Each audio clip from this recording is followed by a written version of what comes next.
Okay. Stop making.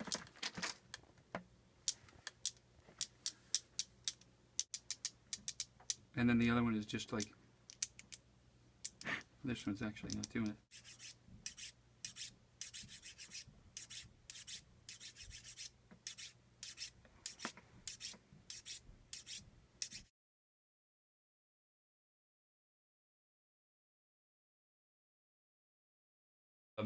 Okay.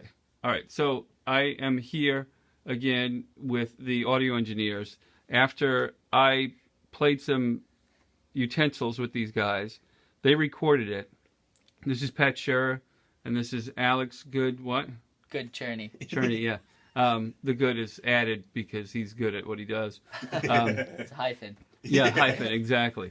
And basically, I'm listening now for the first time on what they did with the utensils that I just played and they recorded. So they're going to show us all like what they were able to do with those very simple sampled sounds. So they used some software, yeah, and they enriched those sounds a bit. But they're going to talk. Alex is going to talk us through it with Pat here, yeah, in terms of what they did. So this is with the effects that they recorded, what they did with them. So yeah, basically Pat recorded each sample separately of Eric. We split them up, so they're all, each in a different track, and they're each built in to a sequencer that plays them when we trigger them at certain times. And we layered them so they all came in kind of like a dubstep, if you will, build was the model. Right. It's not dubstep, but you know. It's that kind of an idea of how to get it together. It starts with the bass. Gotcha. And they're all utensils.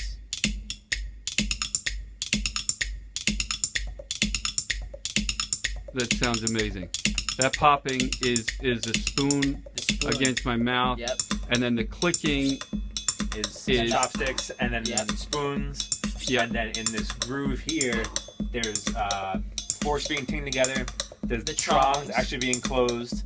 And then scratching chopsticks. Scratching chopsticks. So we have some video of that too, which we'll also post as well. Yep. But in terms of how you took that popping sound, where I was just like smacking the bowl side, the underside of the spoon against my mouth, you enrich that sound in a certain way. If you could just walk us through that, that would be awesome. Basically, what we did was we just dropped it a bunch of octaves. You know, it came out at a pretty high, decently high octave, so we dropped it to be that low sub bass octave, and then about an octave. I think we did about an octave or two above that is the sound you get, kind of like the punch of the bass. This sound right here. Yeah. So you basically stretched it across a couple of octaves. Yeah. So basically, it's like that's the articulation, right? You know, that's kind of so you can get the click of each take, so you kind of like it's defined. And then when we add the low sub bass of that, and that kind of. But it's the same thing. I mean, that's still the recording. It's you still just pop.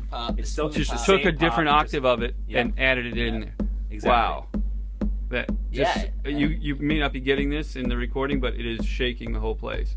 But that's I have to have a really big mouth, which some people say I do, to make that sort of low frequency. But wow, this sounds awesome, guys. Great job. Go Trongs. All right.